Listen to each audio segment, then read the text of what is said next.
Hello, Grumpy Old Fart here. I'm doing another family game night video. This is a role-playing story that happened in a Recon game. I did a video on Recon, the role-playing game, and it's basically set in Vietnam, and you get to play a soldier and go on missions and crawl through the jungle and blow stuff up and kill the bad guys and blah blah blah. It's a war movie, but in a game, and you get to play. That's what it's about. The name of this one is Smoky the Grenade Guy, because he, I was running a game years ago, and this guy wanted to play, and he seemed pretty intelligent and pretty easygoing, so I was like, okay, no problem. And he said he'd never played in a game before. I found out later that was not true. However, at the time, that's what I thought, because that's what he told me. So we needed a new intel guy, and in the game they have MOSs, military occupational specialties, and you can be a rifleman, you can be a machine gunner, they call it a pigman, you could be a RTO, which is a radio telephone operator, the radio man, the intel specialist, the intelligence guy, the point man, that kind of thing, and you're allowed 2 of them. We needed an intel guy because we didn't have one. And so this guy rolled up an Intel, I want to say Intel RTO. But we had an RTO. So this guy was going to be our Intel specialist. And that was cool because we needed one. Problem was, when he rolled up the character,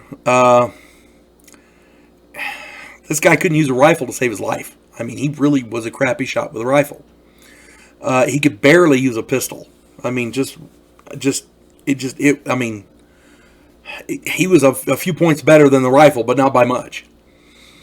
But he was really good with hand grenades.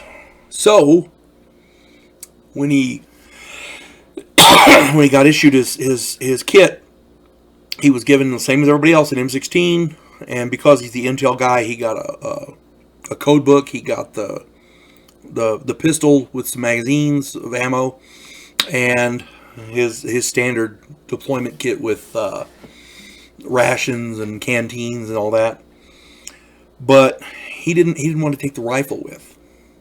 He was issued a certain amount of hand grenades, but he chose to requisition extras. And because he's the intel guy, he can do that.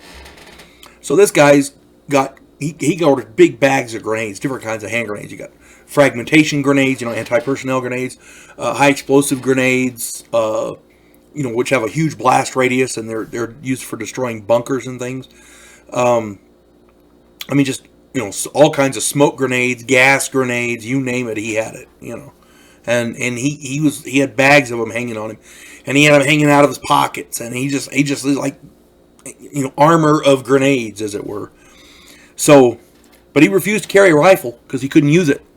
So he had the pistol, and he had 4 magazines for the pistol, but he never planned on using it because, all he could use was the grenades. So, as I recall, if I remember correctly, he had something like 86 grenades hanging off of his body in various places.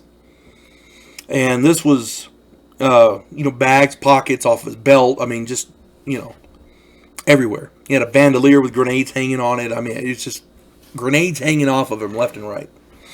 So I had already set up the mission, and they had already started on the mission when this guy showed up. So he showed up, and they were airlifting in some people to the fire base. Excuse me. And this guy was on the helicopter. Excuse me. And so the mission was they had to find and eliminate an enemy outpost. And what it was is they had 2 or 3 VC insurgents, and they would set up a post for a few days in one place and report on what was going on in the fire base, and then they'd go to another place and report on the fire base, and because they had really long range binoculars and stuff, and they were watching what was going on, and they could tell when our patrols were going out and when they were coming back and when we got the supply shipments and stuff like that. And so it was becoming a nuisance for that fire base. They had to send somebody out to go and fix it. So that was their job, find and eliminate this little enemy outpost. And because it kept moving, they kept having to look for it. Because the VC, say what you want about them, they were pretty smart. They weren't stupid. So, as it turns out, the group at this point, for about the third day out, they were crawling through this underbrush, trying to sneak up on this enemy outpost because they think they had figured out where it was, and they were trying to sneak up on it. So they're crawling through the underbrush, and everyone was doing well until this guy, and I'm going to call him Chris. Chris rolled a mishap, and in a war zone, a mishap could be very, very bad. So I rolled on the chart. Somewhere on his body, a grenade pin got pulled. And he couldn't figure out which one it was because he had something like 80 or more grenades hanging off of him. He's searching, trying to figure out where the grenade was that the pin got pulled. He insisted on rolling for which grenade, and he got lucky in this regards because it wasn't an explosive grenade or a fragmentation grenade. Turns out it was a smoke grenade. So green smoke starts pouring off of him. And everybody got a good laugh out of it. And the sergeant up in the front says, "Holy crap, they're going to find out where we are. We got everybody, get down and stay low, and you get rid of that grenade as quick as you can." And so this guy stands up and he's going to throw the grenade. Well, problem was, the firebase had some strict orders. They had codes for different smoke that they saw, and this was done in Vietnam. Different colored smoke for the different days meant different things, and they did that so that the enemy wouldn't get used to it and pop their own smoke to get a certain effect. We need a supply drop at this point for green smoke, and then the enemy uses it and you give them some supplies, that kind of thing. Well, it turns out green smoke for that day was ordering an artillery barrage on their position.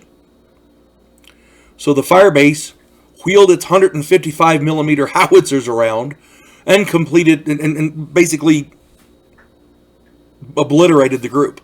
Everybody died because this guy didn't want to carry a rifle. Smoky the grenade guy. He 155 millimeter howitzers just destroyed the entire group. A brace of 4 of them, just the whole area gone. And they all had to make up new characters, and nobody was real fond of Chris that day, let me tell you. But that's what stuff like that happens in games. You can't ignore it, and it's funny. And the good part is it's just a game. They're just characters. Okay, you can always make up a new one.